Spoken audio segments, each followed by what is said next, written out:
Capítulo 3. Sé líder basado en tu matrimonio o en tu soltería. Mi amigo San, profesor de seminario, estuvo hace poco en China visitando a algunos amigos. Entre ellos estaba una dama llamada Li, pastora principal de una iglesia con 5,000 miembros. Se reunieron a almorzar en un tranquilo restaurante un asoleado día de primavera y comenzaron su conversación compartiendo las últimas noticias acerca de sus respectivas familias. Pero al cabo de unos pocos minutos, la pastora Li se echó a llorar. De hecho, estuvo sollozando repetidamente a lo largo del tiempo restante de sus 2 horas de almuerzo. Estaba desesperada por desahogarse, y San estaba también desesperado por tratar de comprender lo que ella le estaba diciendo en medio de sus lágrimas y por su limitada comprensión del chino mandarín. Poco a poco fue surgiendo la verdad. La pastora Li estaba exhausta. Cada domingo predicaba 6 veces y no había tenido un día libre, y mucho menos unas vacaciones en 7 años.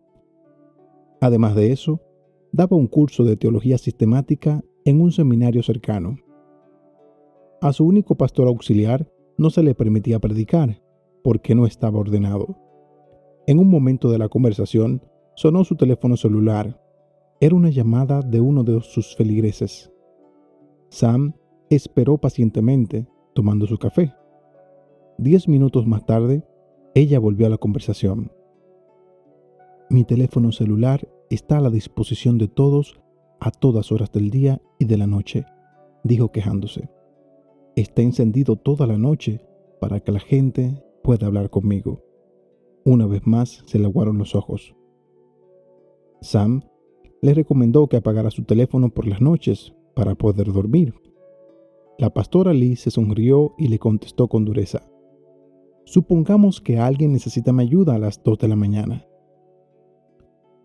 Sam también se enteró de que el esposo de Li vivía a 5 horas de distancia en una ciudad cercana, donde daba clases a tiempo completo en un seminario. Se veían solamente un día cada 2 semanas.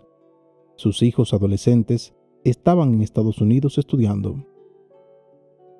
Ella los veía 1 o 2 veces al año a lo sumo. Se sentía muy mal con todo aquello, pero con todas esas responsabilidades no tenía tiempo para educarlos. Esta situación no es buena, le dijo Sam bondadosamente. ¿Podríamos hablar acerca de algunos cambios que usted...? La pastora Li lo interrumpió. ¿Y usted cree que mi situación es mala?, le dijo señalándolo con un dedo. Permítame que le hable de otro pastor que está en otra ciudad. Su esposa y su hijo están viviendo aquí y asisten a nuestra iglesia. Pero él pastorea en una ciudad que está a 20 horas de distancia en tren. Está tan ocupado que vuelve a su hogar solamente una vez al año, en el Año Nuevo Chino. Se queda allí una noche, pero después regresa a su iglesia. ¿Cómo?, exclamó Sam, sorprendido por lo que estaba oyendo. No, si se pone peor, le contestó la pastora Li. Tiene tanto que hacer que se siente culpable cuando se toma tiempo libre. La necesidad es mucha. El año pasado, cuando estaba a punto de abordar el tren para dejar a su familia durante otro año más, su hijo, que es pequeño, corrió detrás de él, llorando y suplicándole: «Por favor, papá, quédate». La voz de la pastora Li se suavizó. «¿Quieres saber lo que hizo el padre?», le preguntó con los ojos fijos en sus zapatos. Le dio una patada a su hijo y le dijo: «Diablo, apártate de mí». Entonces le pegó un empujón a su hijo y se subió al tren. Sam se quedó pasmado. «Como ves, Sam», concluyó Li con un tono de resignación en la voz, «lo que usted no comprende es que no es correcto que no lo sacrifiquemos todo por el Evangelio». Tal vez te parezca extrema la historia de Li, y lo es. Sin embargo, lo cierto es que su perspectiva no es tan diferente de lo que yo absorbí de maneras más sutiles dentro de mi propia formación como líder. La mentalidad que capté era algo parecido a esto. Por ser líderes cristianos, estamos tratando continuamente con cuestiones de vida o muerte en la vida de las personas. Si somos líderes en la iglesia, estamos dedicados a un trabajo que tiene unas consecuencias eternas. Si somos líderes en el sector de organizaciones sin fines de lucro, estamos llamados a ser las manos y los pies de Cristo para un mundo acosado por una muchedumbre de males: la pobreza, un cuidado inadecuado de la salud, las adicciones, la destrucción de las familias y más. Donde quiera que seamos líderes, en última instancia, estaremos tratando de edificar el reino de Cristo y extender su amor por medio de nuestros esfuerzos. ¿Qué podría ser más importante?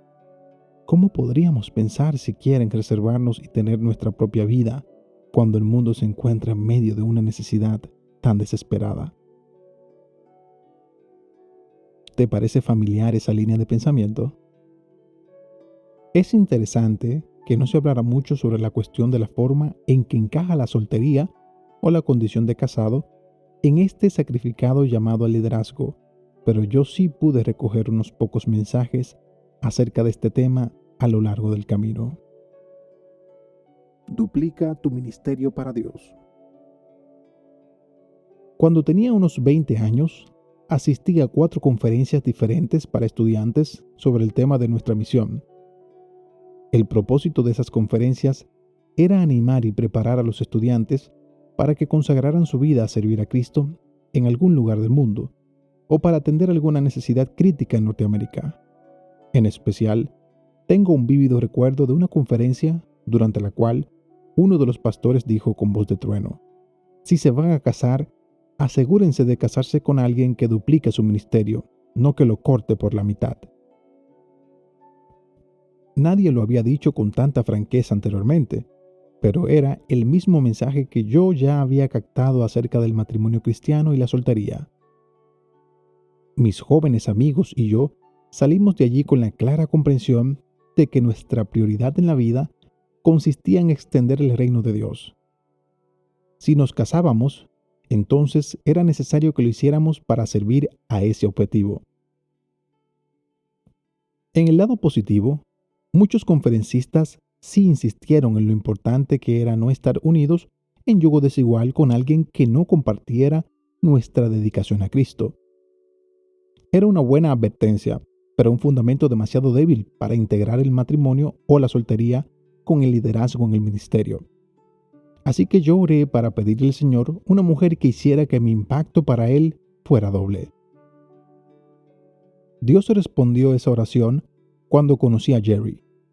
Habíamos sido amigos por 8 años antes de enamorarnos locamente. Ambos habíamos trabajado en el personal de InterVarsity Christian Fellowship y estábamos profundamente consagrados a Cristo. Después que nos casamos, entregamos nuestras vidas al servicio de Jesús, fundando una iglesia en Nueva York. Adelantémonos ahora 8 años. La iglesia que fundamos estaba creciendo y había gente que estaba aceptando la fe en Cristo. Aunque también era cierto que yo tenía demasiado que hacer en un tiempo muy corto, lo acepté porque era el estado normal de todos los pastores y líderes que conocía.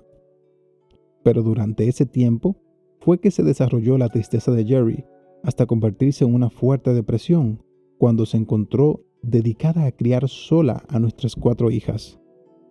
Ni cuando ella me hizo saber sus preocupaciones, yo tomé demasiado en serio su situación. Ella es la cristiana más fuerte que conozco, pensé. Puede hacerlo. Finalmente, una de sus afirmaciones captó mi atención. Pete, mi vida sería más fácil si estuviéramos separados. Al menos, entonces tú tendrías que llevar a las niñas los fines de semana. Pero si yo estoy haciendo la voluntad de Dios, me dije a mí mismo para tranquilizarme, y con toda seguridad, estoy haciendo un papel mejor que el que hizo mi padre. También me recordé a mí mismo que mi matrimonio era mejor que muchos otros que teníamos a nuestro alrededor. Inconscientemente, deseé que Jerry colaborara más con mi ministerio y lo apoyara más, pero claro, yo seguiría haciendo lo que necesitaba hacer para que el trabajo quedara bien hecho. así que le ofrecí una rama de olivo. Jerry, busquemos personas que cuiden de las niñas y pasen la noche en un hotel de esos donde dan desayuno. El problema estaba en que, incluso en el momento de hacerle ese ofrecimiento, yo me sentía parcialmente resentido con la situación. Al menos, superficialmente, no podía menos que pensar en que, en lugar de llevar al doble mi ministerio para Dios, Jerry me lo estaba cortando por la mitad. No hubo noche fuera de la casa, cita nocturna, ni llegada puntual a la casa durante todo un mes que pudiera sanar nuestra desconexión creciente. Nuestra teología sobre el matrimonio y liderazgo, si es que teníamos una, era defectuosa. Haría falta mucho más que una simple curita o una salida de fin de semana para arreglar lo que andaba mal. Después que Jerry renunció a la iglesia, no al matrimonio por fortuna, en enero de 1996, de hecho nos fuimos a un retiro intensivo de 5 días con 2 consejeros cristianos. Yo fui allí para arreglar a Jerry. Jerry fue para arreglar a la iglesia. Dios parecía decidido a arreglar nuestro matrimonio, y nuestro matrimonio era el último lugar en el cual yo esperaba encontrarme con Dios. Sin embargo, hacia mediados de la semana, aprendimos una simple habilidad que ahora llamamos escucha encarnacional. No recuerdo el contenido preciso de la conversación. Lo que sí recordaré para siempre es ver a Jerry y ser visto por ella. Era lo que el filósofo judío Martin Buber llamaba un momento yo-tú. Dios entró en el espacio sagrado que había entre nosotros. Nos quedamos maravillados ante aquella sorpresa. En aquellos momentos, hacía más de 17 años que era cristiano, pero nada me había preparado para presenciar la gloria de Dios que inundaba ese espacio entre nosotros. Aunque yo no tenía un marco teológico para lo sucedido, sabía que habíamos probado un poco de cielo. Y por primera vez me di cuenta de que era voluntad de Dios que Jerry y yo liderizáramos basados en nuestro matrimonio.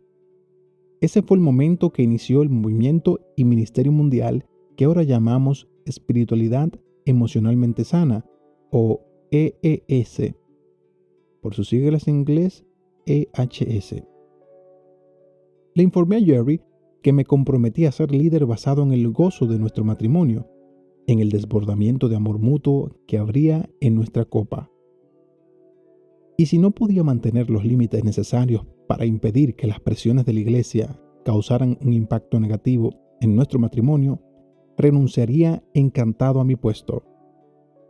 De acuerdo, dijo ella, cautelosamente, aunque se veía a las claras que se sentía escéptica. Yo quise que ella supiera lo seriamente que sentía aquello. Cariño, yo sé que vivir en la ciudad de Nueva York es duro para ti. Si en algún momento sientes que ya no quieres estar aquí, yo voy a tomar eso como que Dios nos está hablando a ambos. Dejaré New Life y podremos buscar lo que Dios nos tenga preparado para que hagamos después. Aunque estaba atónito ante lo que yo mismo estaba diciendo, lo decía absolutamente en serio. 2 meses más tarde, nos tomamos un descanso sabático de 3 meses y medio para comenzar a edificar una relación que nos capacitara para regresar a Nueva York y dar los primeros pasos en el descubrimiento de la forma de ser líderes de una manera sostenible basados en nuestro matrimonio. Finalmente, eso nos lanzó a un inesperado camino en el que hemos pasado los 19 años siguientes estudiando las escrituras e investigando la literatura que tenemos a nuestra disposición en busca de ideas sobre la forma de integrar el matrimonio o la soltería con el liderazgo. Nuestros descubrimientos alteraron profundamente nuestra relación con Jesús y también todos los aspectos de nuestra forma de ser líderes en New Life.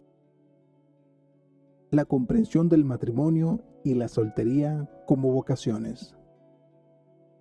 Todo cristiano tiene el mismo llamado o vocación primordial. Hemos sido llamados a Jesús, por Jesús y para Jesús. Nuestro primer llamado consiste en amarlo con todo nuestro ser y a amar a nuestro prójimo como a nosotros mismos. Los escritores de la Biblia usan numerosas analogías para describir nuestra relación con Dios. El pastor y las ovejas, el amo y el esclavo, el padre y el hijo. Pero tal vez el matrimonio sea la más comprensiva y menos inadecuada, entre comillas. Ezequiel 16, Marcos capítulo 2, versos 19 al 20, Apocalipsis capítulo 19 al capítulo 22. En los tiempos antiguos, el matrimonio incluía dos actos, el compromiso y la boda. En la fase del compromiso, se consideraba ya al hombre y la mujer como esposo y esposa. Piensa en María y José. Pero el matrimonio no era consumado sino después de la boda. Cuando nosotros recibimos a Jesús como Señor y Salvador, de hecho, estamos comprometidos con Él. Este matrimonio será consumado cuando lo veamos cara a cara al final de nuestra vida terrenal. Hacemos manifiesto este matrimonio con Jesús por medio de nuestro llamado secundario o vocación, como personas solteras o casadas. A lo largo de toda la historia de la Iglesia, los cristianos han tenido la tendencia a elevar la importancia de uno de estos dos estados por encima del otro. Durante los 15 primeros siglos de la Iglesia, se consideraba que la soltería era el estado preferido y la mejor forma de servir a Cristo. Los solteros se sentaban en la parte delantera de la iglesia. Los casados se sentaban atrás. Las cosas cambiaron después de la reforma del 1517, cuando se envió a la gente soltera a la parte trasera y las personas casadas pasaron al frente, al menos entre los protestantes. No obstante, las escrituras se refieren a ambos estados como vocaciones importantes y llenas de significado. Le dedicaremos más tiempo a cada una más adelante en este mismo capítulo, pero aquí tienes una breve visión de conjunto. Los casados. Esta expresión se refiere a un hombre y una mujer que forman una unión en una sola carne por medio de unos votos dentro de un pacto con Dios, entre sí y con la comunidad general. En ese pacto se comprometen a amarse de forma permanente y libre, con fidelidad y de manera fructífera. Adán y Eva nos proporcionan el modelo bíblico más claro de esto.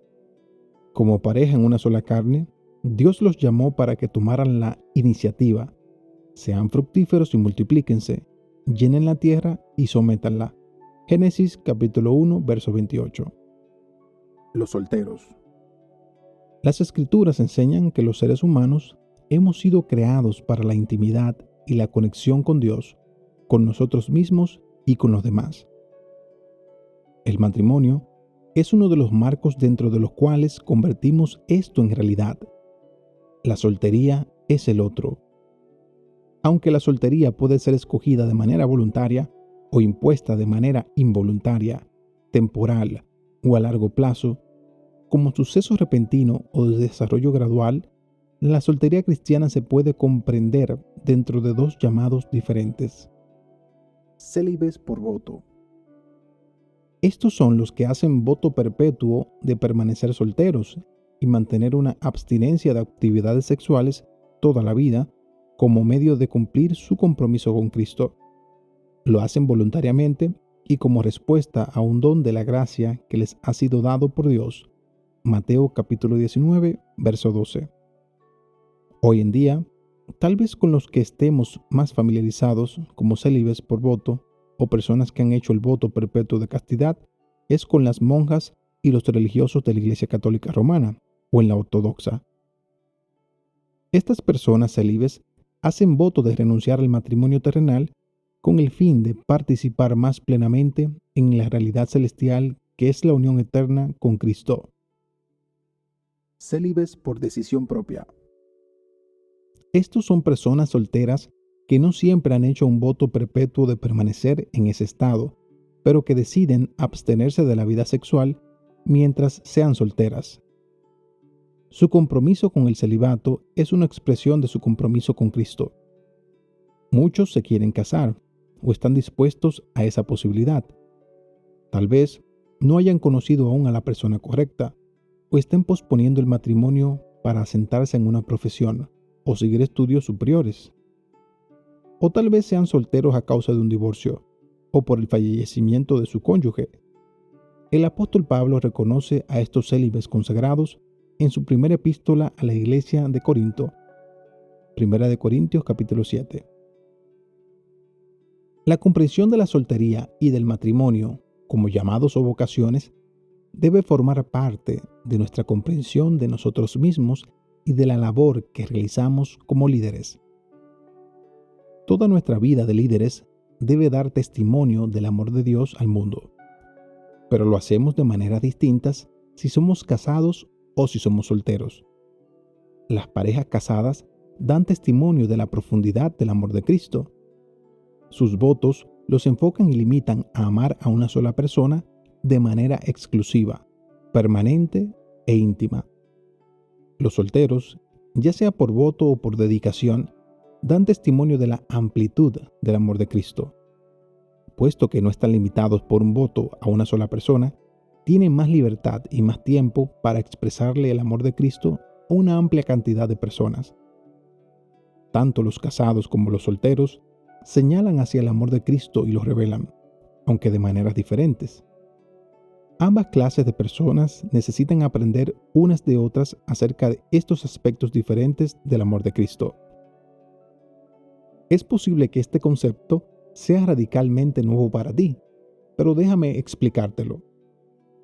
Dios tiene la intención de que esta rica visión teológica le dé forma a nuestro liderazgo de unas maneras que deben ser muy pocos aquellos de nosotros que han tenido en cuenta. Antes de explorar las conexiones entre el liderazgo y el matrimonio o la soltería, es importante que comprendamos la forma en que se suelen entender ambas situaciones en la práctica corriente entre los líderes de hoy. Aquí va la encuesta: ¿hasta qué punto es sana tu capacidad para ser líder basado en tu matrimonio o en tu soltería? El papel del matrimonio y la soltería en la práctica estándar.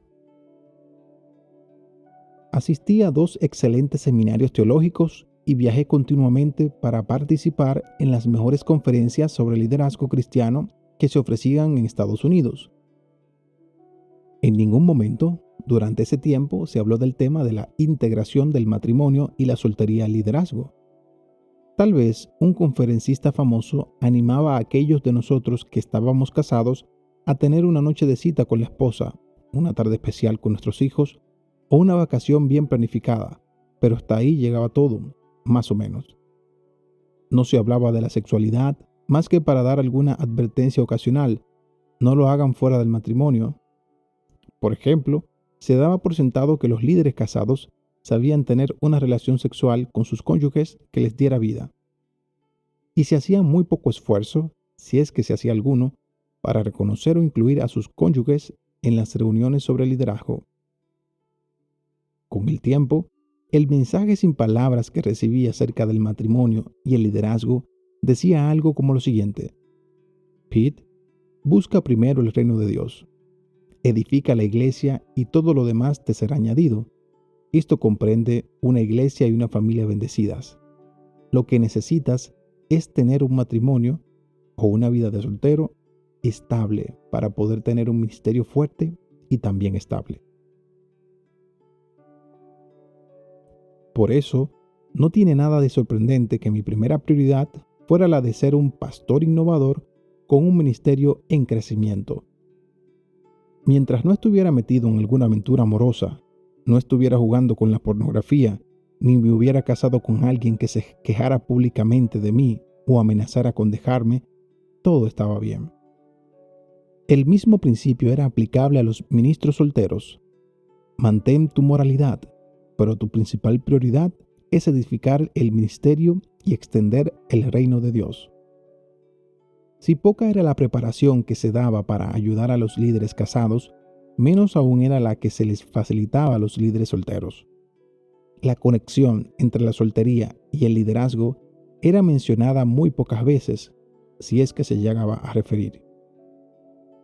Pero el mensaje no tan sutil tras el silencio era bastante fuerte y claro. tendrías un ministerio más amplio, más eficaz si estuvieras casado. En algunos casos, hasta se consideraba sospechosos a los líderes solteros, y el mensaje subyacente era: ¿qué anda mal en ti, que todavía sigues soltero? Entre los líderes cristianos de hoy, el pensamiento acostumbrado acerca del matrimonio y la soltería en la práctica estándar es algo parecido a esto. La principal prioridad de un líder es levantar un ministerio eficaz y exitoso para revelarle al mundo el amor de Jesús. Nosotros aportamos nuestro mejor tiempo y nuestras energías para lograr ese objetivo. El matrimonio y la soltería son importantes, pero son secundarios dentro de la lista de prioridades. La conexión o unión del líder con Jesús es algo separado de su conexión con su cónyuge, si está casado, o con sus mejores amigos y su familia, si está soltero. La forma en que una decisión puede causar un impacto en el matrimonio o la soltería de un líder es una consideración secundaria, no primaria, en el discernimiento con respecto al ministerio y en la toma de decisiones. Los líderes necesitan conseguir cuanto entrenamiento y preparación puedan para mejorar su habilidad en el liderazgo. Necesitan conseguir entrenamiento y preparación para el matrimonio o la soltería, si tienen problemas o si se les presentan crisis. Los líderes cristianos necesitan una doctrina sólida y una teología bien fundamentada, pero no pueden ser expertos en todo. Hay cosas más esenciales que conocer y comprender que una teología del matrimonio, la soltería o la sexualidad. Los líderes cristianos no tienen por qué estar excesivamente preocupados por el matrimonio, la soltería, en los miembros de su equipo. Los líderes principalmente en particular deberían saber cuidar de estos aspectos de su vida ya cuando lleguen a los niveles más altos del liderazgo. Estas cosas las he dicho tal vez con demasiada franqueza. Ahora bien, ¿te suena familiar alguno de estos puntos de vista? ¿Reconoces algo de la forma en que piensas normalmente dentro de esta mezcla? Dentro de la comunidad cristiana, esta desconexión tan extendida entre el liderazgo y la vocación de la persona, como casada o soltera, es tan pronunciada y sin embargo tan ampliamente considerada como normal, entre comillas, que solo una poderosa visión teológica procedente de Dios puede detener y redimir este peligroso estado de cosas. Pero si queremos convertir en realidad una nueva visión, necesitamos entender lo que significa hacerlo en la práctica. Ordenar de nuevo nuestra vida y nuestro liderazgo de una manera tal que nos capacite para ser líderes realmente basados en nuestro matrimonio o en nuestra soltería. El liderazgo basado en tu matrimonio. En 1996, cuando Jerry y yo comenzamos a investigar sobre la conexión entre el matrimonio y el liderazgo, nos sorprendió lo escaso que era el pensamiento teológico con respecto al matrimonio, sobre todo en cuanto a la sexualidad. Seguimos profundizando nuestro propio matrimonio y nuestra sexualidad, pero estábamos muy interesados en identificar y comprender las diferencias entre el matrimonio cristiano y el secular, sobre todo para los líderes. Terminamos identificando 3 cualidades fundamentales que creemos que deben formar parte de lo que es el matrimonio o la soltería en el líder cristiano emocionalmente sano. Exploraremos las cualidades en ambas situaciones, comenzando por el matrimonio. Si quieres ser líder fundamentado en tu matrimonio, entonces debes hacer de esa unión y no de tu liderazgo tu principal aspiración, tu principal pasión y tu mensaje más alto acerca del Evangelio. El matrimonio es tu principal aspiración. Podemos definir la palabra aspiración como un ardiente deseo de lograr algo. Parece razonable tener algo así, ¿no es cierto? Y todos tenemos aspiraciones de uno u otro tipo, pero en la iglesia, las aspiraciones son algo que tiende a distanciarnos de los demás. Las conectamos de forma negativa con cosas como el espíritu de competencia o de ambición egoísta que había en la facción divisiva de la iglesia a la cual se refiere Pablo. Filipenses capítulo 1, verso 16.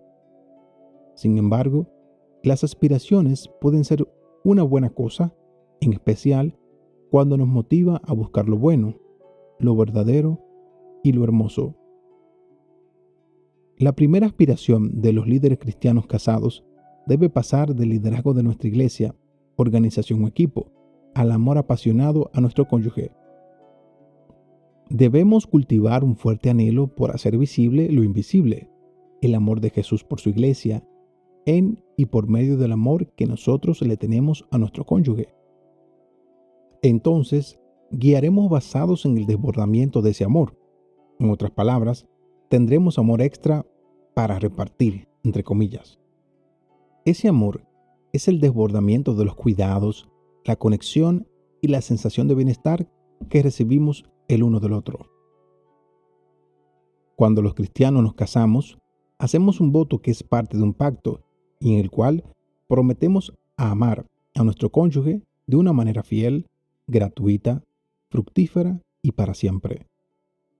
A partir de ese punto, todas las decisiones significativas que tomemos tienen que estar moldeadas por ese voto. El ritmo de vida de la iglesia o la organización a la cual servimos, los compromisos que hacemos y el enfoque de la pasión de nuestro corazón reciben todos su forma de ese voto. Por decirlo con toda franqueza, si estás casado, vivir como si fueras soltero ha dejado de ser una opción viable para ti. ¿Por qué? Porque hiciste el voto de estar casado. Sí, a veces es doloroso conectarse con el cónyuge de uno, pero a largo plazo más doloroso es no hacerlo. Esto significa que el primer punto en nuestra descripción de responsabilidades como líderes consiste en conducirnos de tal manera en la vida que nuestra conducta y nuestras decisiones le demuestren continuamente a nuestro cónyuge que es amado y digno de recibir amor. Hacemos que aquello que es importante para ella sea también importante para nosotros. Esto significa que al despertarme cada día, me pregunto, ¿qué es importante hoy para Jerry? ¿Cómo puedo estar presente ante ella de una manera que refleje el amor de Jesús? Tengo la tendencia a distraerme y quedarme absorto en el trabajo del ministerio que tanto amo, ya sea pastoreando en New Life, enseñando acerca de la espiritualidad emocionalmente sana o escribiendo libros. Con el matrimonio como mi primera aspiración, me siento dirigido a darles prioridad a cosas que de lo contrario dejaría de lado o reduciría al mínimo, como salir a caminar con Jerry en un día lluvioso, cocinar juntos una comida sana o ayudarla con las cosas que se necesita hacer en la casa. Y todas esas acciones contrastan fuertemente con lo que pude observar, tanto en mi familia cuando era niño, como en los modelos de liderazgo de mis primeros tiempos en el ministerio. Yo no hago esas cosas con naturalidad, ni me es fácil. De hecho, los cambios necesarios para que realmente podamos ser líderes basados en nuestro matrimonio no son cosas que nos salgan de forma espontánea a la mayoría de nosotros. Por ejemplo, yo vi esto en Philip, un amigo mío que fundó una iglesia en una ciudad cercana. Philip trabajaba duro y, a los 5 años de fundada, su iglesia había crecido desde un grupo básico de 25 personas a más de 300. El problema era que Philip estaba trabajando rutinariamente un total de 80 a 90 horas por semana. Mi día comenzaba alrededor de las 5 de la mañana, me dijo una tarde. En algunas ocasiones solo he dormido 3 o 4 horas por noche. He tenido que salir por lo menos 4 o 5 noches por semana. Algunas veces he estado fuera todas las noches. Me he tomado 2 o 3 vacaciones al año, pero solo por una semana, y duraba de lunes a viernes. Hizo una pausa y respiró profundamente. Como yo soy el único pastor, regresaba a predicar todos los domingos, así que en realidad no eran unas vacaciones, porque seguía teniendo que pensar en prepararme para el sermón. Estaba ganando peso y durmiendo poco. Mi esposa pensaba que tenía el deber de colaborar con lo que Dios estaba haciendo, así que nunca se quejaba. Después de acostar a nuestros 3 hijos, se pasaba la mayoría de las noches sola en la casa, viendo televisión. Un domingo por la noche, después de un fin de semana especialmente agotador, en el que había hablado en un retiro de fin de semana, predicado en 2 cultos, servido una cena para las nuevas visitas en su casa y cumplido con una cita de consejería a altas horas de la noche con una pareja en problemas, Philip se sentía exhausto y desesperado. Lo único que pensaba era: me quiero morir. No quiero seguir viviendo. Por fin, Dios había logrado captar su atención. Al cabo de unos pocos días, había consultado con la directiva de la iglesia y hecho los arreglos necesarios para un descanso sabático de 2 meses. Eso lo llevó a ese viaje que nosotros llamamos espiritualidad emocionalmente sana. 3 años más tarde, así es como Phil describe su ministerio y su matrimonio. Una de las maneras en que sé que estoy ahora en un lugar sano es que realmente me encanta ser esposo y padre más que pastor. Mi matrimonio es ahora mi ministerio más importante, lo cual en realidad va a contrapelo de mi cultura coreana. Me ha obligado a llevar un ritmo más lento. Ya digo que no con frecuencia cuando me invitan a salir para dar conferencias y dirigir retiros. Salgo una o cuando más 2 noches por semana. Susan y yo acostamos a los niños a más tardar a las 9 de la noche y después pasamos juntos nuestras noches. Inicialmente fue difícil, porque Susan había pasado muchos años sin tenerme a mí en casa, así que, aunque yo me estaba quedando por las noches, no sabíamos de qué manera conectarnos, pero finalmente aprendimos. Sin embargo, ha habido una reacción contraria por parte de algunas personas de la iglesia. La semana pasada, una de nuestras líderes me dijo: «Usted nunca está aquí». Cuando ella me dijo aquello, lo primero que pensé fue: ¿necesitaré trabajar más duro? Entonces me recordé a mí mismo que todavía sigo trabajando duro, pero en comparación con la cantidad de tiempo que estaba pasando antes en la iglesia, comprendo por qué le podría parecer a ella que yo nunca, entre comillas, estaba allí. Creo que estoy comenzando a comprender lo que significa ser líder basado en mi matrimonio. El gran temor de Philip, según él mismo me confió, era que la iglesia perdiera gente si él hacía ese cambio. En realidad, lo que ha sucedido es lo contrario. La iglesia ha seguido creciendo de manera constante. La diferencia está ahora en que Philip está satisfecho y disfruta el proceso, que significa ser pastor y líder. El matrimonio es tu primera pasión. Una pasión, según el diccionario, es una emoción fuerte y apenas controlable. Si nuestra primera pasión es el matrimonio y no el liderazgo, entonces los líderes cristianos casados deberían hallarse entre las parejas más enamoradas de la iglesia. Eso significa que nuestra pasión, el enfoque de esa emoción fuerte y apenas controlable, no está dedicada a andar tras las metas o los logros en el liderazgo, sino a amar a tu cónyuge. Cuando pensamos en el amor marital, tendemos a destacar cosas como el compromiso y la lealtad. Como consecuencia, es posible que una pareja cristiana asista a la iglesia y sirva en ella unida, pero, con demasiada frecuencia, terminará teniendo solo un sentimiento vagamente indiferente de su entrega mutua. Eso está muy lejos de lo que Dios quiere que sea el pacto matrimonial.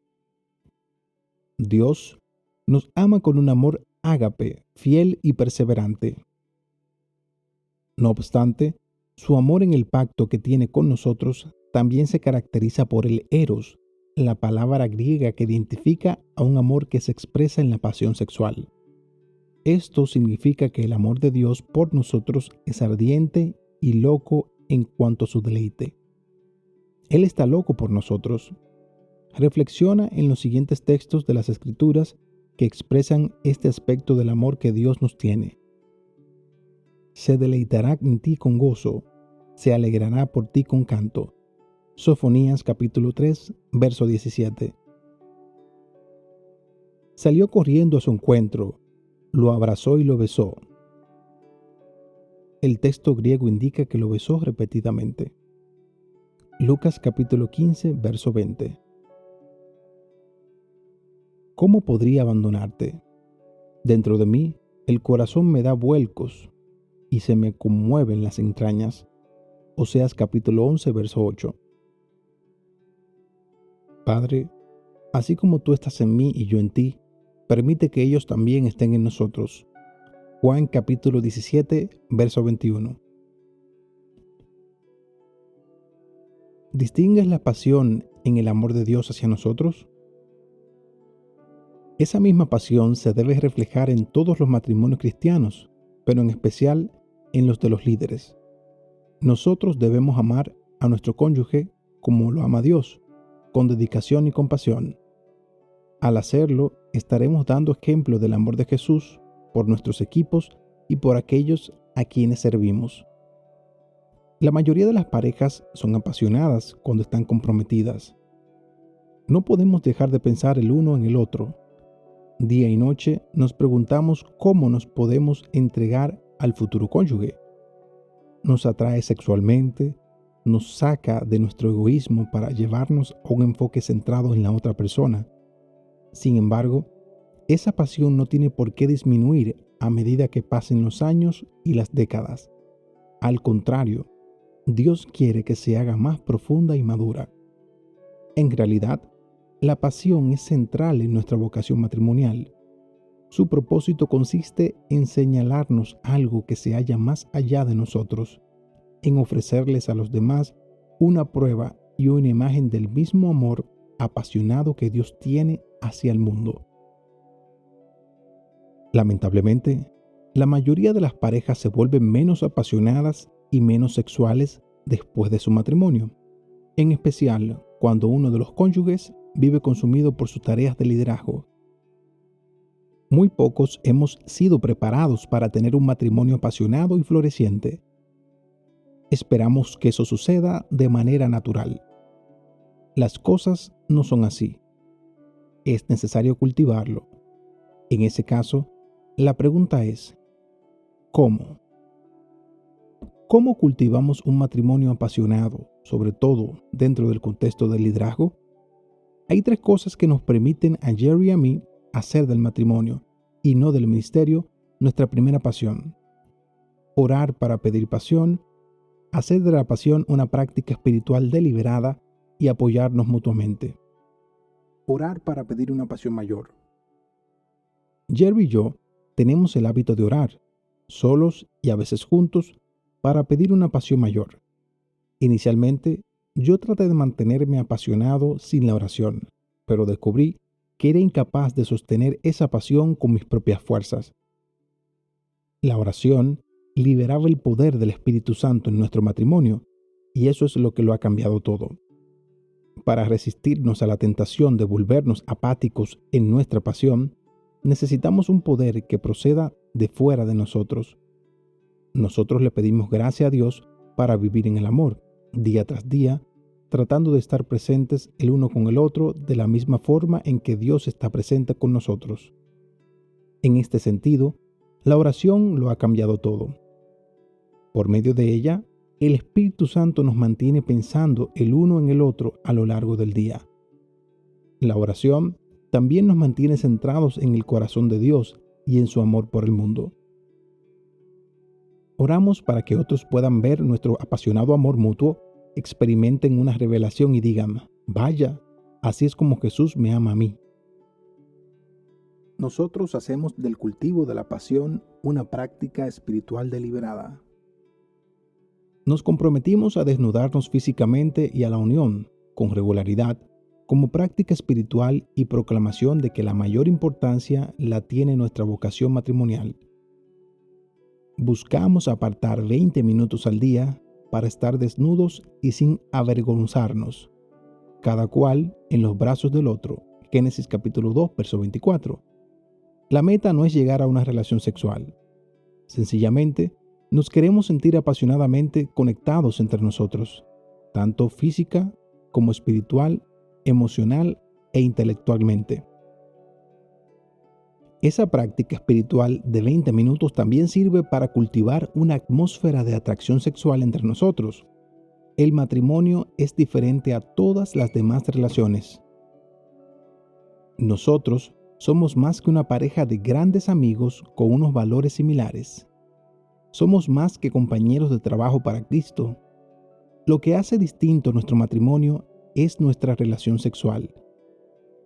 Hacemos el amor, entre comillas, de manera deliberada, tanto fuera de nuestro dormitorio, es decir, contactos tiernos, gestos considerados, regalos sorpresivos, ropa atrayente, como dentro de él.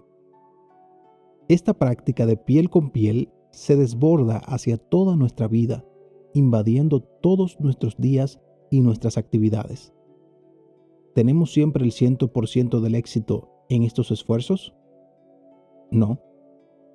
Nuestros ritmos son interrumpidos, por ejemplo, cuando hay vacaciones con la familia, días de fiesta, reveses en la salud, temporadas en las cuales viajamos y hablamos.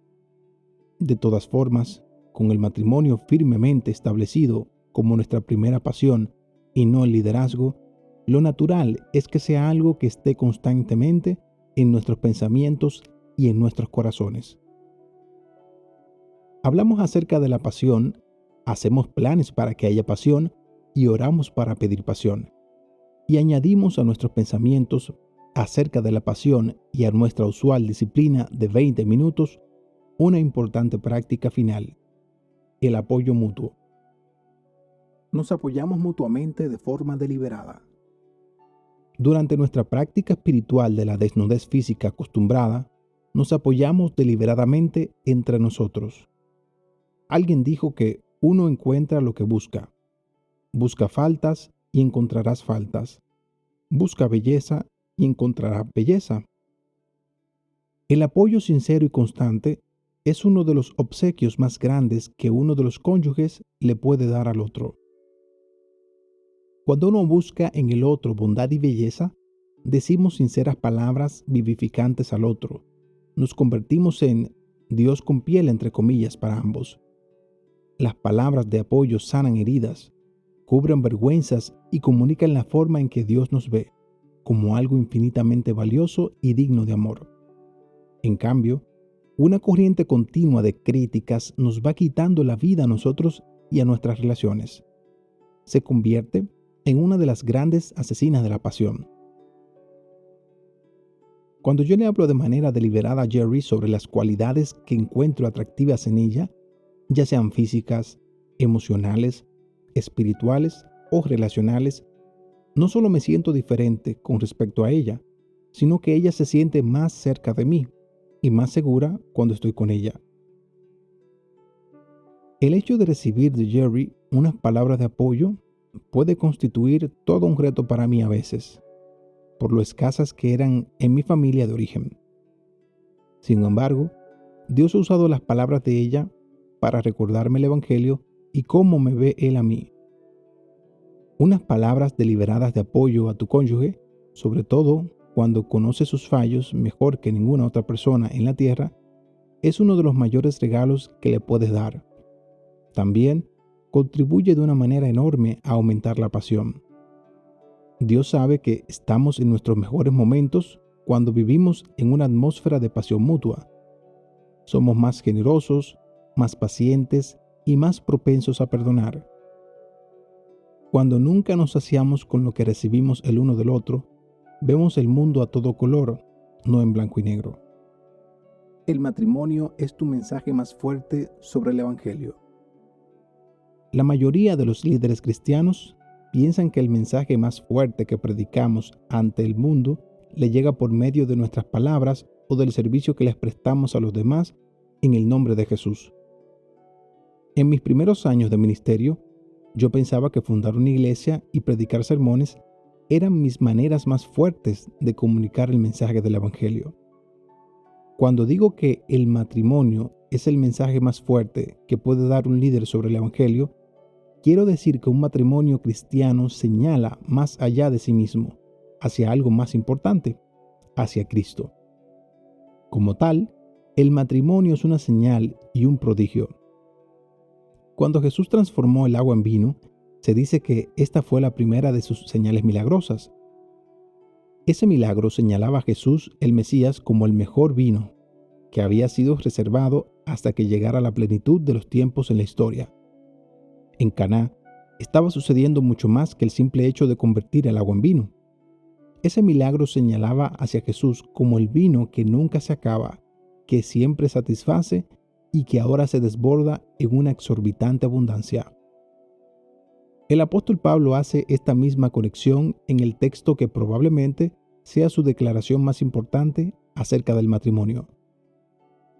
Por eso se dejará el hombre a su padre y a su madre, y se unirá a su esposa, y los dos llegarán a ser un solo cuerpo. Esto es un misterio profundo. Yo me refiero a Cristo y a su iglesia. Efesios capítulo 5, versos 31 al 32. Pablo entiende el matrimonio terrenal como algo que va más allá del hecho de que dos personas se junten para tener hijos y disfrutar de una vida estupenda. Es más que un fundamento para nuestro liderazgo.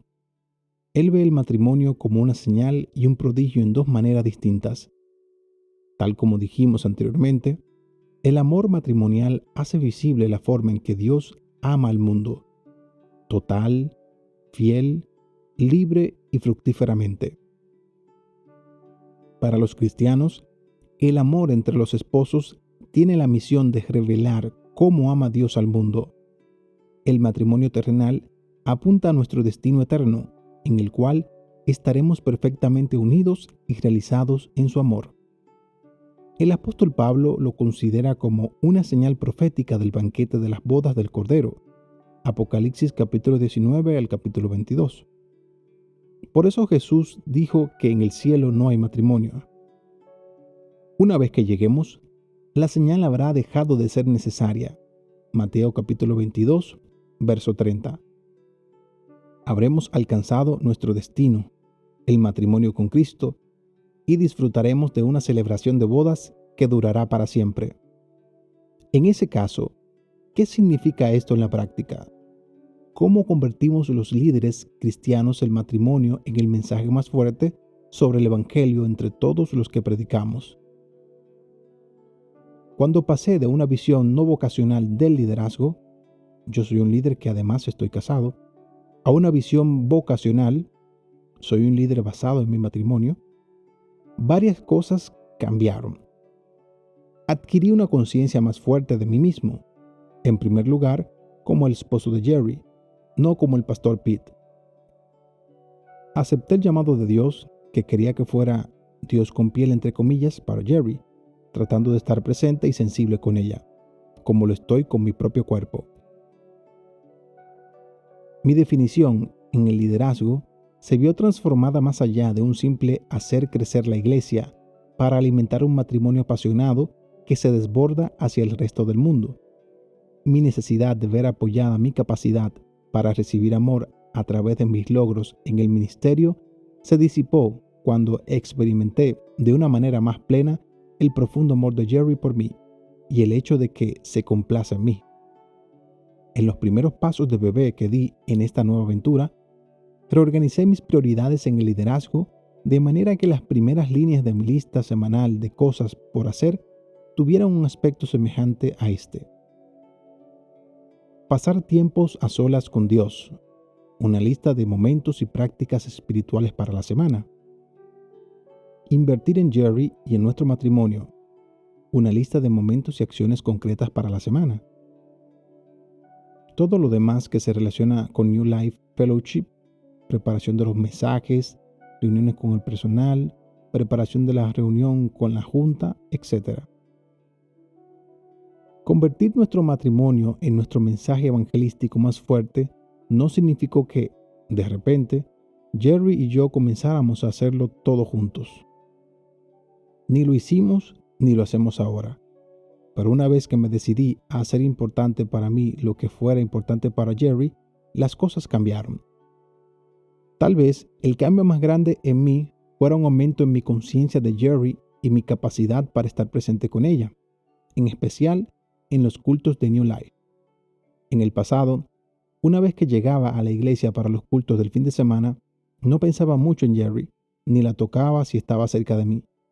La gente que había ido a servir allí estaba primero. En cambio, Para Jerry, aquellos momentos estaban entre los que más le importaban. Al principio, era un esfuerzo consciente por atravesar una sala para rodearla con mi brazo, sostener su mano en medio de la adoración o abrazarla en el vestíbulo después del culto. Ahora, ver a Jerry en medio de un grupo es una extensión natural de nuestra unidad y nuestro amor. A ella le encanta y, para mi sorpresa, hay otros que también la notan. Estoy intensamente consciente de la forma en que predicamos el amor de Cristo por medio de nuestro matrimonio cuando estamos en público, incluso cuando no enseño públicamente. No exagero al decir que esos cambios fueron drásticos y que todos ellos me empujaron a dedicar mi mejor energía como líder, en primer lugar a nuestro matrimonio y después a mi papel como pastor. Invertir en nuestro matrimonio se convirtió en algo básico para mi liderazgo en New Life, no en algo extra entre comillas. También me ayudó a comprender mejor lo que significa ser líder basado en la soltería. El liderazgo basado en tu soltería. De la misma manera que necesitamos una sólida espiritualidad sobre el matrimonio vocacional, también necesitamos una rica espiritualidad sobre la soltería vocacional para que la iglesia madure y se convierta en lo que Dios quiere que llegue a ser. Pero antes de explorar lo que significa ser líder fundamentado en la soltería, necesito reconocer las limitaciones que tengo al escribir acerca de este tema. Para comenzar, no soy soltero. Aunque me dediqué al celibato desde los 19 años hasta los 28, escribo como alguien que ya lleva 31 años de ser un pastor casado.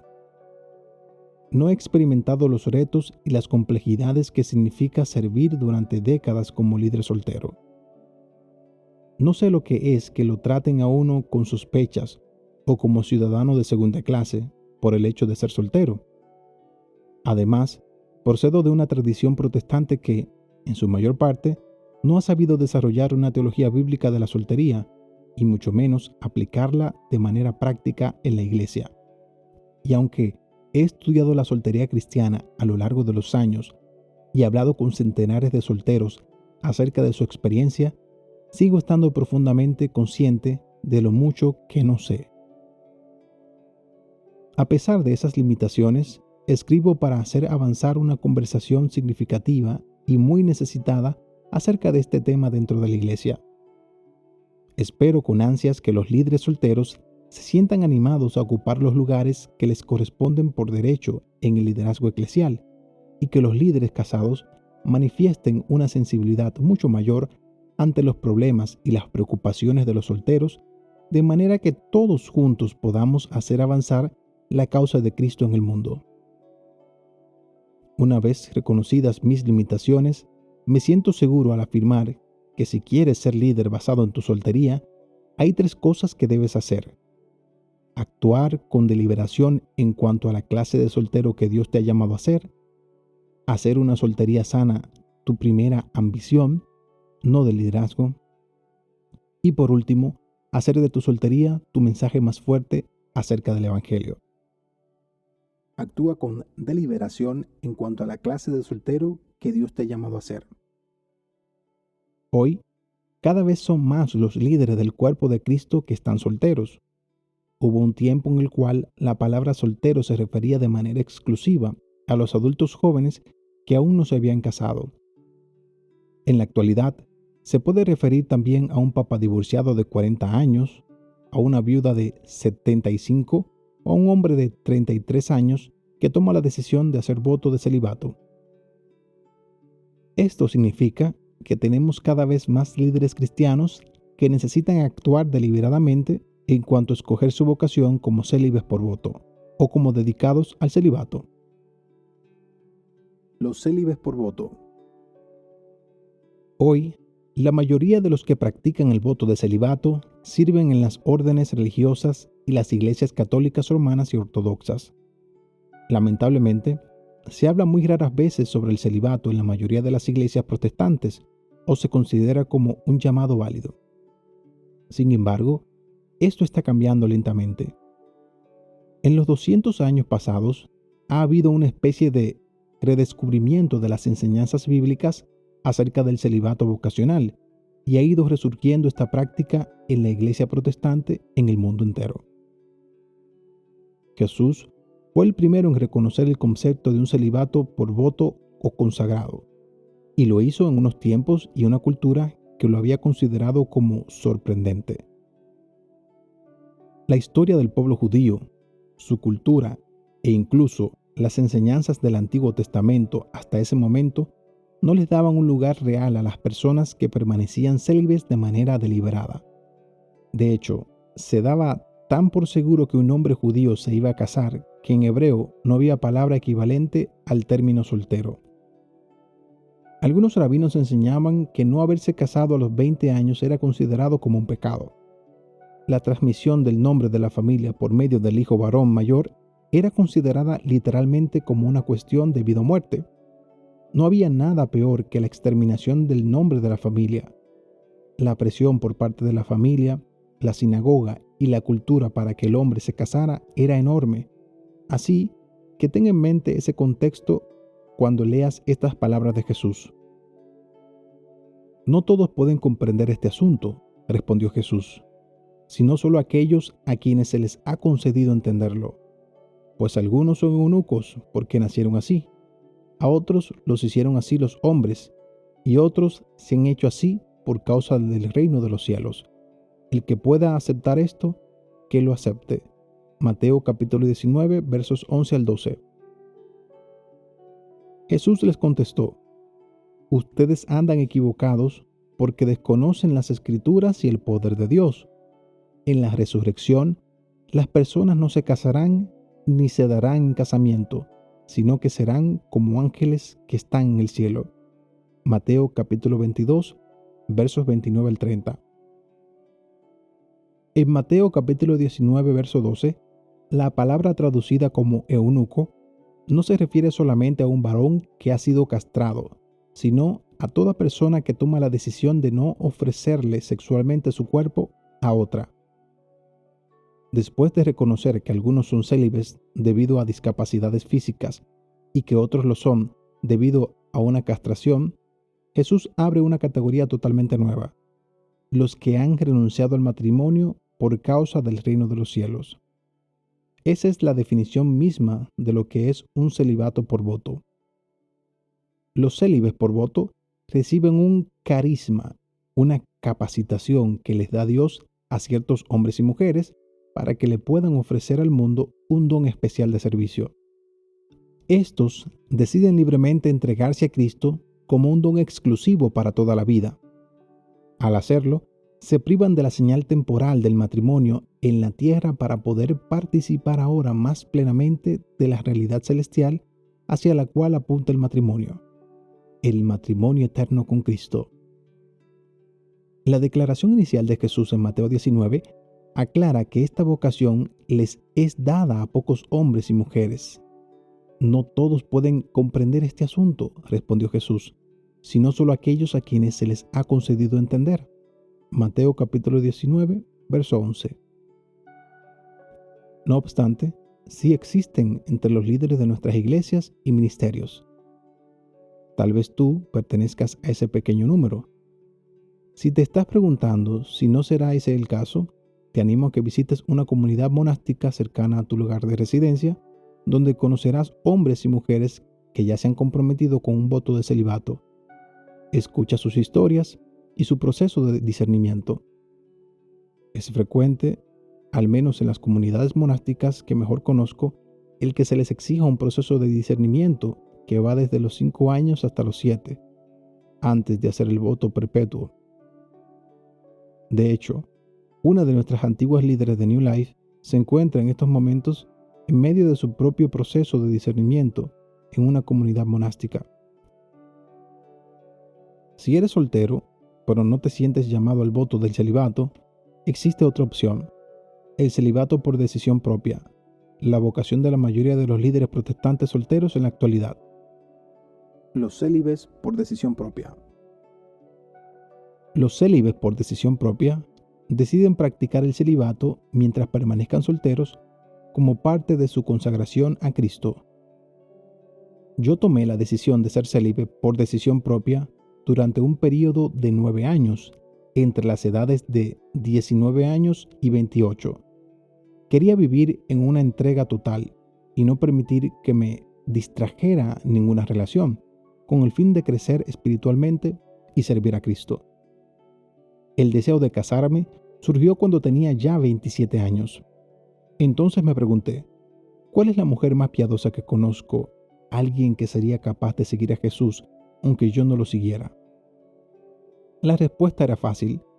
Esa mujer era Jerry, mi buena amiga y colega de largo tiempo en InterVarsity. Tuvimos un noviazgo de 1 año y el resto es historia. Jerry también fue célibe por decisión propia durante 8 años, cuando tenía 20 y tantos. Cuando se hizo cristiana, estaba a punto de comprometerse. A causa de su unión con Jesús, pasó por el doloroso proceso de terminar aquella relación. A Dios gracias. Así vivió, entregada de todo corazón a Cristo. Tenía citas de vez en cuando y servía, tanto en el ministerio vocacional como trabajando de maestra en una escuela secundaria. Cuando tenía 27 años y se estaba preparando para mudarse a Tailandia, donde se había comprometido a ministrar por 2 años, yo le pedí que pensara en quedarse en Estados Unidos, de manera que pudiéramos discernir lo que Dios tenía para nuestra relación. Aunque Jerry se sentía tranquila en su soltería, también estaba dispuesta a aceptar lo que Dios tuviera con respecto a su futuro. Los dos disfrutamos nuestros años de solteros como seguidores de Cristo y líderes de ministerios. De haber permanecido solteros, sin duda alguna nos habríamos encontrado nuevos retos a los 30, 40, 50 años y más. Pero a lo largo de los años, hemos conocido a muchos amigos solteros que han sabido atravesar bien esas complejidades y, al hacerlo, nos han enseñado mucho acerca del celibato por decisión propia. Sue se halla entre esos amigos.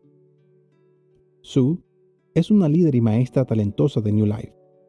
Ha enseñado en los retiros, les ha proporcionado cuidado pastoral a personas en situaciones difíciles, ha sido mentora del personal y le ha ofrecido una sabiduría oportuna a nuestra comunidad en más ocasiones de las que puedo recordar.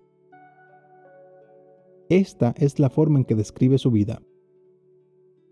A los 17 años, cuando me hice cristiana, sencillamente daba por seguro que terminaría casándome. Pero también sabía que el primer llamado que tenía era amar a Dios y a los demás. Debía ser una persona amorosa. Así que, cuando tenía 18 años, compré un anillo y le hice grabar este versículo de Cantar de los Cantares. Yo soy de mi amado y mi amado es mío. Cantares capítulo 6, verso 3. Me servía para recordar que, en primer lugar, yo le pertenecía a Cristo. No me sentía llamada a guardar el celibato de por vida. Esperaba que terminara encontrando a alguien con quien pasarme el resto de la vida. Llegué a tener una relación que era seria, pero él se sintió llamado a servir a Dios en el África y yo no, así que fuimos cada cual por su camino. De manera que, a pesar de que inicialmente no era ese mi plan, he aceptado el celibato. Ahora tengo 64 años y he llevado una vida muy plena. En mi trabajo como terapeuta, he aconsejado tanto a matrimonios como a personas solteras.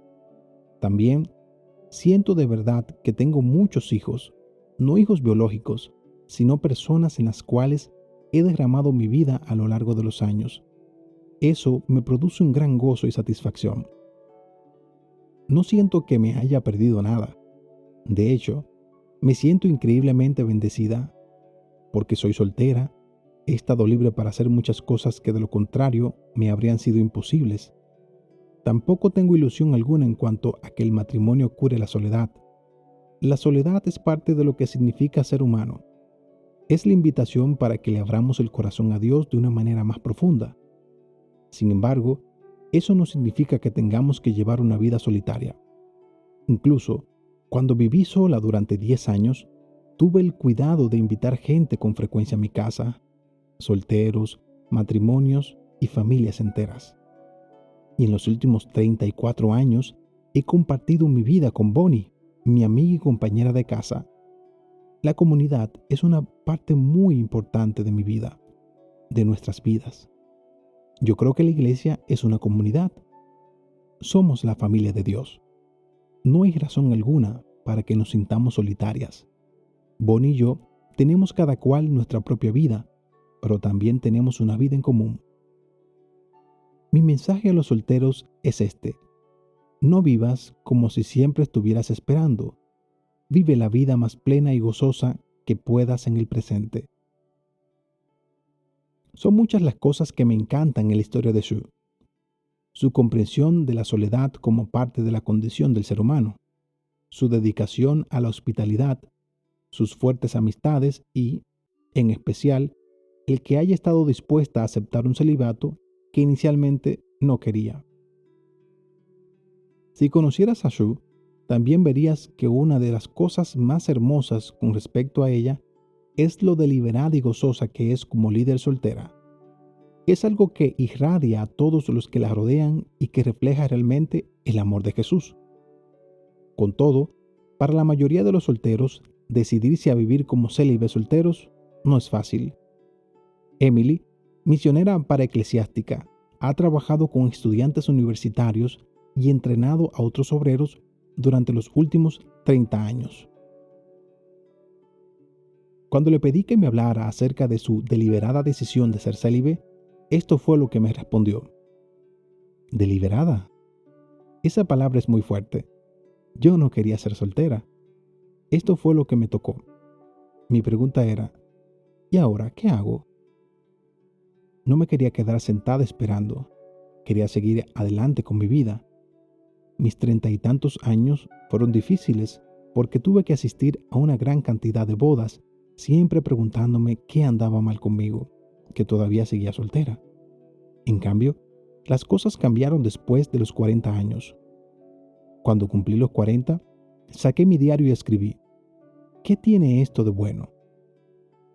Escribí los nombres de las personas en las cuales había invertido, porque estaba soltera y disponible. La lista era de 300 personas. La década que siguió fue un tiempo estupendo para mí. Estaba marcando una verdadera diferencia en la vida de la gente. Eso me ayudó a atravesar algunos de los momentos más difíciles.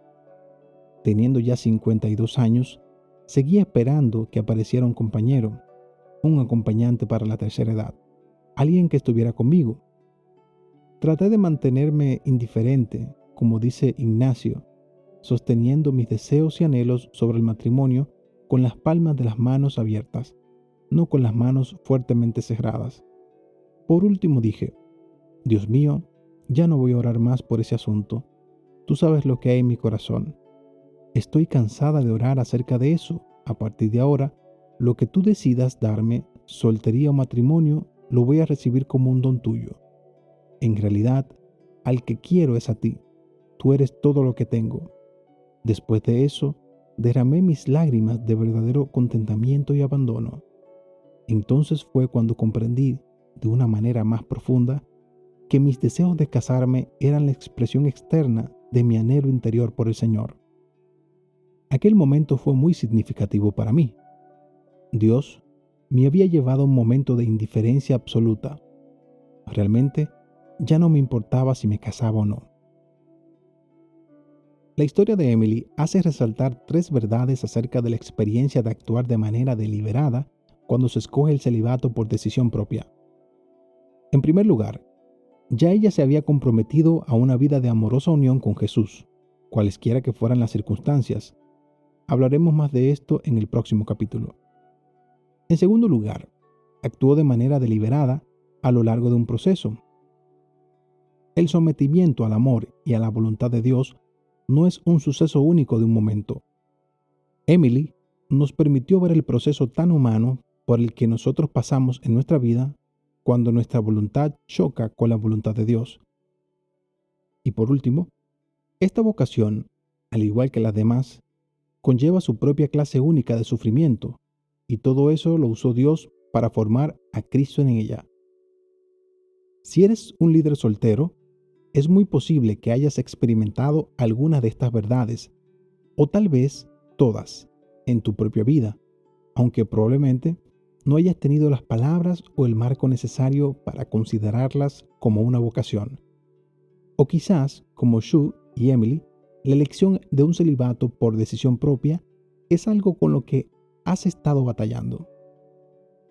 Cualquiera que sea el punto en que te encuentres, el hecho de actuar deliberadamente con respecto a tu vocación y permitirle a Dios que la use, va a ser un importante paso en tu camino a convertirte en un líder emocionalmente sano.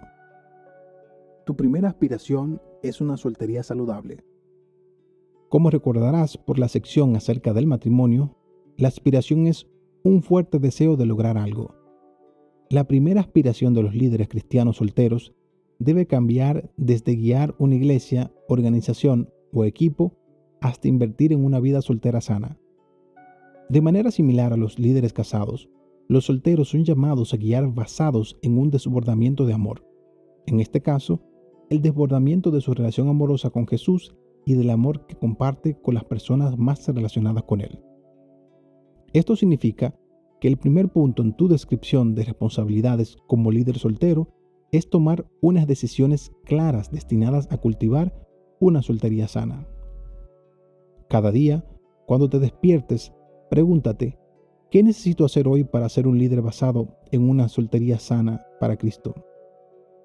Lo que hace especialmente crítica esta decisión es que hay una regla no escrita, según la cual los líderes solteros necesitan menos tiempo para esto que los casados. En realidad, lo opuesto es lo cierto. Mira, pastora de un grupo pequeño, lo resumía bien en una carta dirigida a su pastor cuando éste les pidió a ella y a otros miembros solteros del personal que se quedaran hasta tarde para hacer la limpieza mientras animaba a los miembros casados del personal para que se fueran a su casa con sus cónyuges. Les ruego que no dé por segura mi comunidad. Mi red de amigos íntimos es tan crítica para mí como su cónyuge lo es para usted. Me agradaría que tomara mi necesidad de descanso y de conexión íntima con mi red de amistades con tanta seriedad como toma su compromiso de estar con su cónyuge. Mis amigos íntimos son los que Dios me ha dado y, en realidad, a mí me hace falta más esfuerzo y no menos disfrutar de unas relaciones sanas con ellos. ¿Por qué? Porque no es algo natural entre nosotros, porque no nos estamos esperando unos a otros en nuestros hogares. Sin una soltería sana como primera aspiración, a Mira le habría sido fácil hacer lo que su supervisor le indicaba que hiciera y anotarlo dentro del precio que hay que pagar por ser un líder siervo, aunque en privado se sintiera resentida. Pero cuando la primera aspiración de alguien es una soltería sana, es posible que se tenga que enfrentar a situaciones como estas, en las cuales los demás son insensibles ante los desafíos únicos que significa ser un líder soltero. Nadie más puede afirmar qué es lo que necesitas a este respecto. Eres tú el que necesitas indicarles a los demás, con bondad y verdad a la vez, que deben respetar este aspecto de tu liderazgo y puedes seguir construyendo sobre esa aspiración de 3 maneras prácticas: invirtiendo en un cuidado excelente de tu persona, cultivando una comunidad y practicando la hospitalidad. Dedícate a darle un cuidado excelente a tu persona. Incluye dentro de tu liderazgo unos fuertes ritmos y límites que te permitan un cuidado correcto de tu persona. El principio bíblico es este: ten cuidado de tu conducta. Primera carta a Timoteo, capítulo 4, verso 16. Puesto que estás trabajando en el cuidado de los demás, es vital que mantengas una buena mayordomía contigo mismo. El autor y educador Parker Palmer lo expresa muy bien. Hay al menos una cosa que me ha quedado clara. El cuidado de sí mismo no es nunca un acto egoísta. Sencillamente, es una buena mayordomía del único don que tenemos. Fui puesto en la tierra para poderles ofrecer ese don a los demás. Cada vez que podamos escuchar a nuestro verdadero yo y darle el cuidado que necesita, no lo hacemos solo para nosotros mismos, sino también para los muchos otros cuyas vidas tocamos. Para poder llevar una buena mayordomía de ese limitado recurso que eres tú mismo, es vital que disciernas las clases de personas, lugares y actividades que te producen gozo. Pregúntate continuamente, ¿qué restaura y llena de nuevo mi alma? ¿Qué me llena de deleite? Mi amigo Héctor es un hombre soltero que experimentó una transformación en este aspecto delante de mis propios ojos en un periodo de 10 años. Esta es su historia.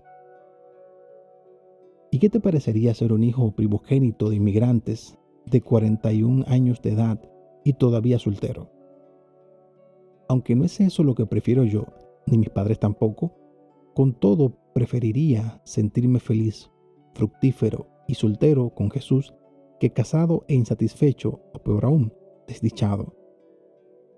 Yo llevo una vida llena de energía y disfruto cuando invierto en mis relaciones, haciendo con mis amigos las cosas que me encantan, jugando hasta agotarme con el disco volador, montar moto a campo traviesa, comenzar grupos pequeños e incluso mudarme para unirme a un negocio misionero situado a 16,000 kilómetros de la ciudad de Nueva York. Aunque aún agradecería la oportunidad de experimentar la vida de un hombre casado, mis relaciones con mis hermanos, mis sobrinas, mis padres, mis mejores amigos, mi familia de la iglesia y mis colegas hacen de mí un hombre agradecido con mi copa rebosante. Una de las cosas que más me han impresionado acerca de Héctor a lo largo de los años es la amplia gama de pasatiempos y deleites en los que invierte como líder soltero, desde los deportes hasta la danza y las motos. Dedicado a una vida que le produce gozo, no solo rompió con el mandamiento de su cultura, según el cual el trabajo es la cosa más importante de la vida, sino que también eludió el punto de vista desviado que existe en algunos círculos cristianos, según el cual los placeres y los deleites tienen algo de sospechosos, si no son francamente pecaminosos. Si te quieres dedicar a cuidar de ti mismo de una manera excelente, haz de la búsqueda del gozo y del deleite una parte intencional de tu vida y tu liderazgo. Invierte en la comunidad cultivando al menos 1 o 2 compañeros para el viaje. Seas casado o soltero, ser líder es con frecuencia una experiencia solitaria. Sin embargo, esa soledad puede ser más grande para los líderes solteros, sobre todo en especial para los que viven solos. Jesús, el Hijo de Dios, habría podido tomar la decisión de llevar adelante su ministerio solo. Sin embargo, decidió rodearse con los 12. También desarrolló amistades íntimas con la familia de María, Marta y Lázaro. Invertir en la comunidad es algo que se produce de manera natural para algunos líderes solteros. Por ejemplo, Héctor les da prioridad a sus relaciones con otros 5 hombres a los que llama sus 5 pilares. Son amigos con los que ha establecido una conexión en diversos momentos de su camino. Ora por ellos, se mantiene al tanto de sus vidas, sabe que puede ser totalmente transparente con ellos y se siente libre para comunicarse con ellos en cualquier momento para pedirles un consejo. Sue ha actuado de manera muy deliberada en su amistad con Bonnie, su compañera de cuarto. Esto ha producido un rico fruto en su vida personal y en su liderazgo. En cambio, para Mark, pastor asociado de 45 años de edad, el desarrollo de amistades íntimas ha sido un verdadero desafío. A continuación, su historia. La comunidad es algo que necesito con desesperación, pero el hecho de ser pastor y líder complica las cosas. Cuando entro en un lugar, la dinámica cambia. La gente me trata de una manera diferente. Esto hace difícil el desarrollo de unas relaciones auténticas. También he notado que otros miembros del personal y de la junta, la mayoría de los cuales son casados, a veces no captan la situación cuando se trata de comprender las exigencias que trae consigo el hecho de ser un líder soltero. Así que considero que parte de mi papel a desempeñar consiste en educarlos sobre lo importante que es para mí edificar comunidad fuera del trabajo. Aunque no lo crean, es mi perro el que está haciendo realmente posible el que conozca una gran cantidad de personas y desarrolle nuevas relaciones. Yo acostumbro a ir al parque para los perros en ciertos momentos fijos, de manera que pueda conectarme con las personas de mi vecindario. Salgo de la oficina cada día a las 4 de la tarde para poder recoger a mi perro y ver a mis amigos en el parque a las 4:30. Mi perro también impide que me sienta solo cuando llego a mi apartamento, totalmente en silencio. En lugar de llenar ese espacio vacío con una televisión inútil o con ruido, me siento bien con el silencio. Estar con mi perro y cuidar de él me recuerda la bondad de la creación de Dios y lo importante que es para mí relacionarme en amor con otros, aunque esto comience por mi perro. La historia de Mark pone de relieve los retos únicos que presentan ciertos contextos del liderazgo cuando se trata de crear relaciones estrechas, pero su creatividad, su iniciativa y su perseverancia en la búsqueda de conexiones con la gente de su vecindario y su disposición a edificar esas relaciones desde la nada, nos ofrecen un modelo sobre las sencillas formas en las que Dios te podría guiar para que comiences a hacer una inversión deliberada que ayude a crear comunidad. Las relaciones profundas y genuinas no aparecen de un día para otro, pero puedes alimentar unas relaciones que con el tiempo se podrán convertir en las de unos compañeros íntimos para tu jornada. Ten por costumbre practicar la hospitalidad. Invita a una amplia gama de gente, hombres y mujeres, casados y solteros, de todas las edades, para que vayan a cenar a tu casa, o fija unos momentos para reunirte con esas personas para tomar un café juntos.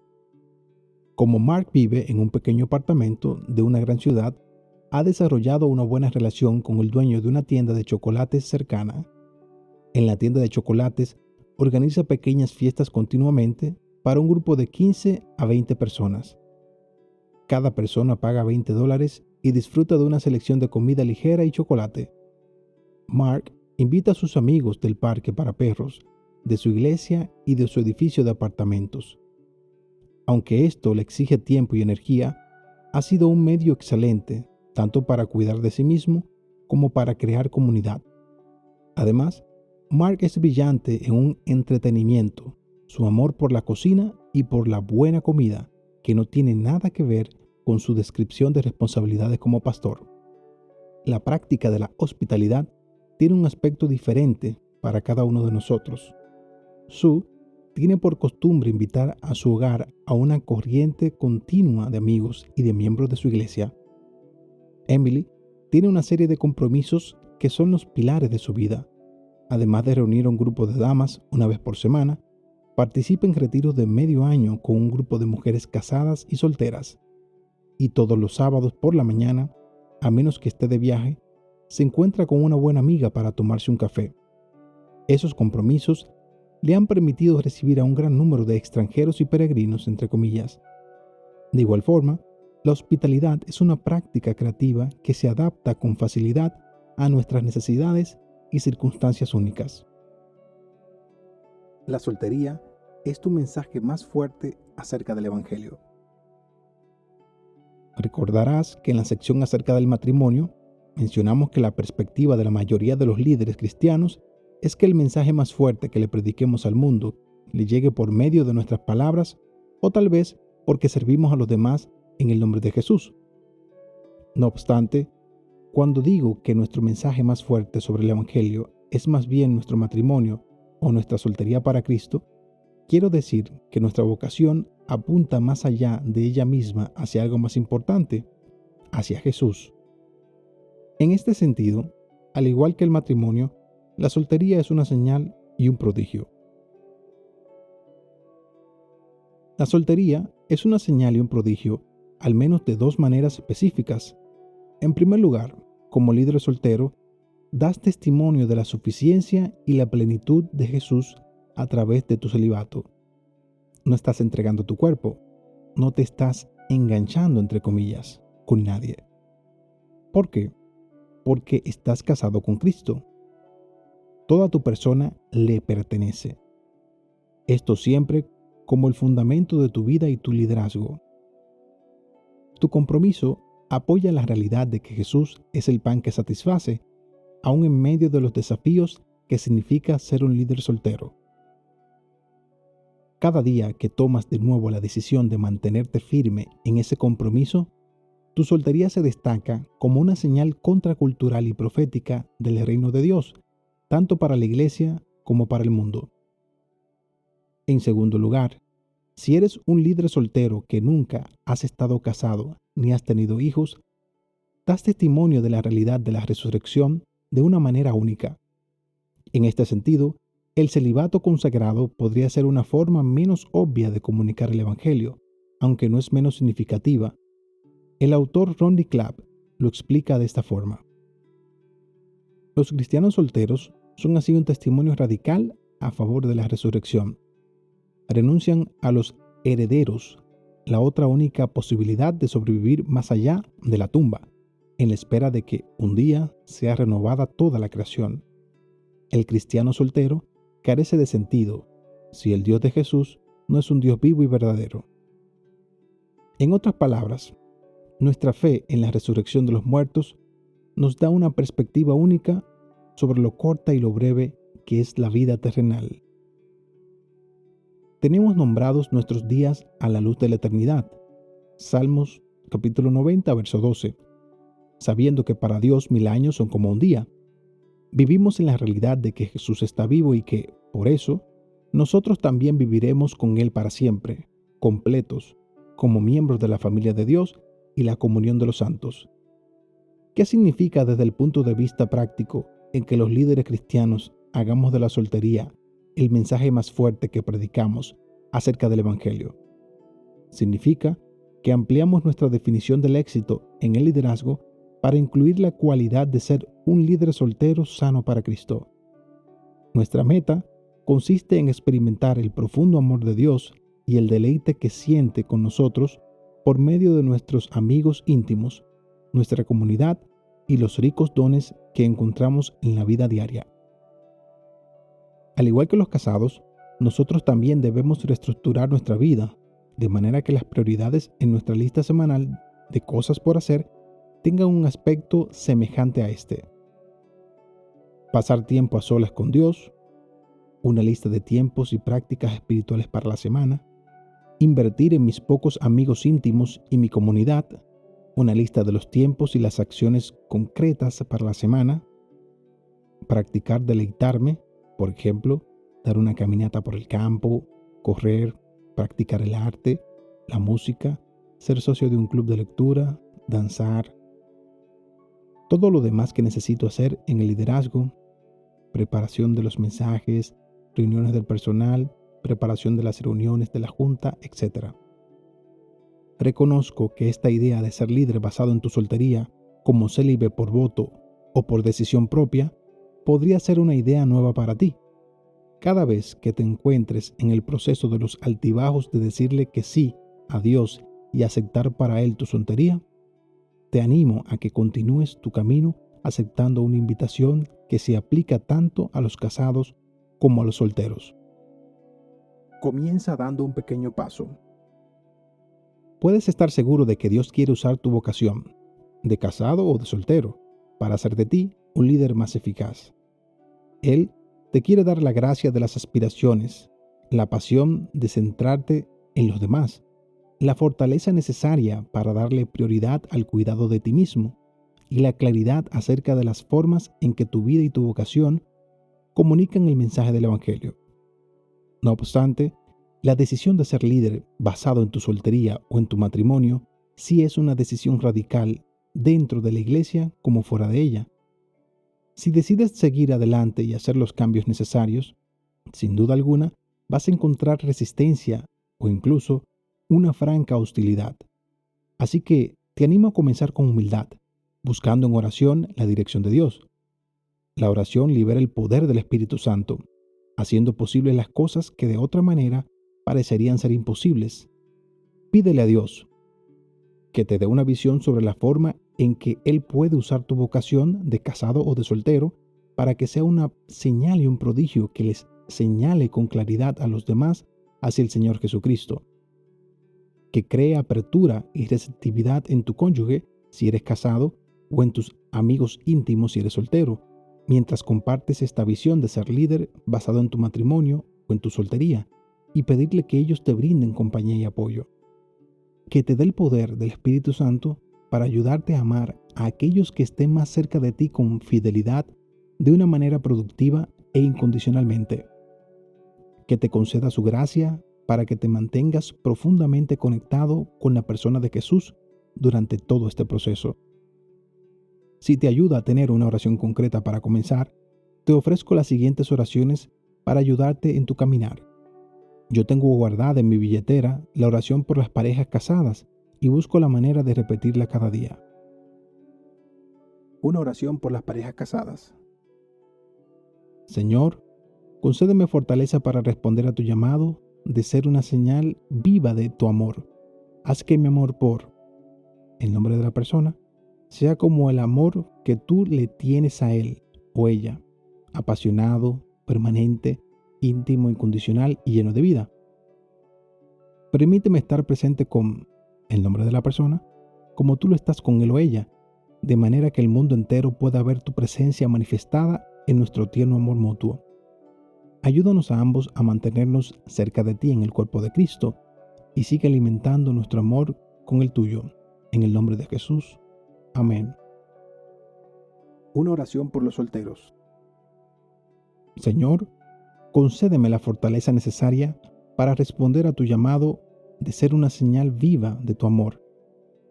Haz que mi amor hoy por los demás sea reflejo de tu amor por mí, leal, fiel, incondicional, lleno de vida.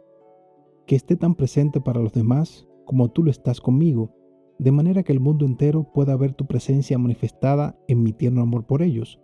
Ayúdame a mantenerme cerca de ti en el cuerpo de Cristo y continúa alimentando mi amor con el tuyo. En el nombre de Jesús. Amén. El hecho de ser líder basado en el matrimonio o en la soltería es inseparable de una vida de amorosa unión con Jesús. No podremos dar testimonio del Señor Jesús, a menos que hayamos reorganizado nuestras vidas para poder permanecer profundamente en Él. Esto significa que debemos hacer más lentos nuestros ritmos de vida y nuestras actividades con el fin de cultivar de manera deliberada nuestra unidad con Jesús.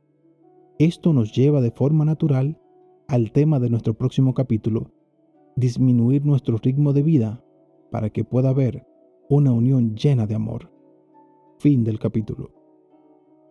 Reflexión.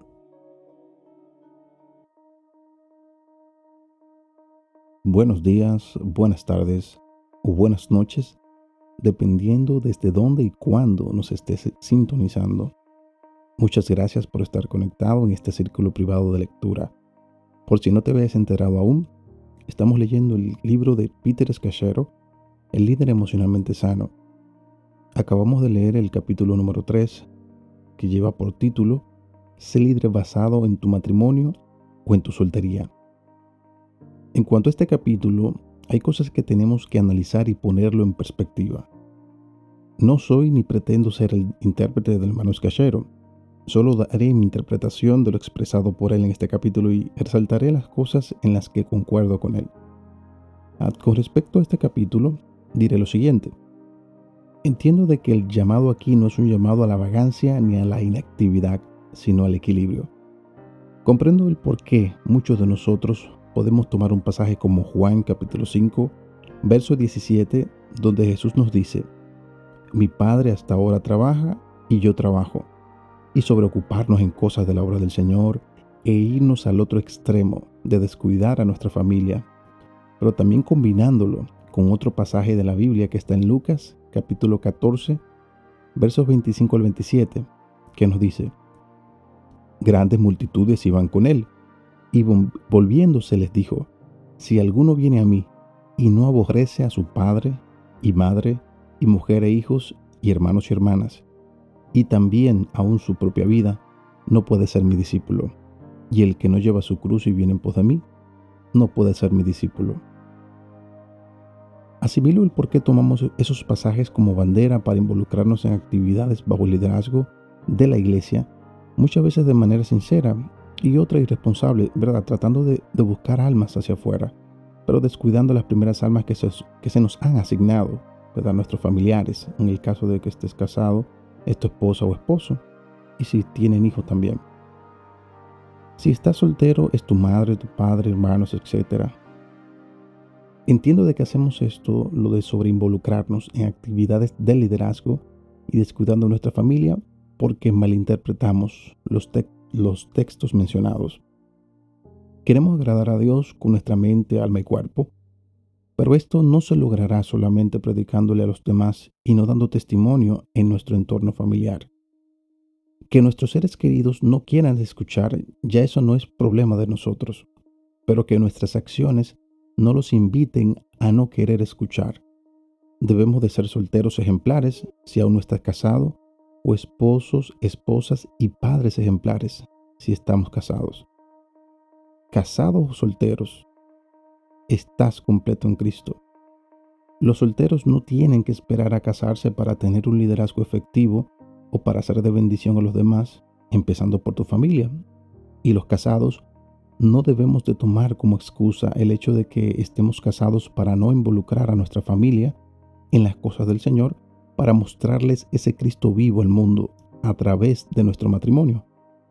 La reflexión no es poner en una balanza a Dios o mi familia, sino cómo puedo ser ese líder que impacte a mi familia para Dios y como consecuencia podría impactar al mundo a través de mi estado, ya sea de casado o soltero.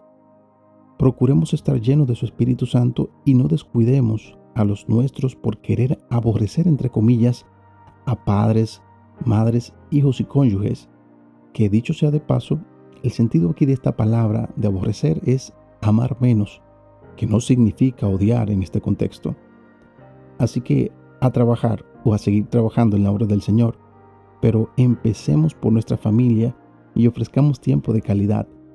Esto le predicará al mundo de un Cristo vivo y de poder, viviendo en nosotros y en nuestro entorno.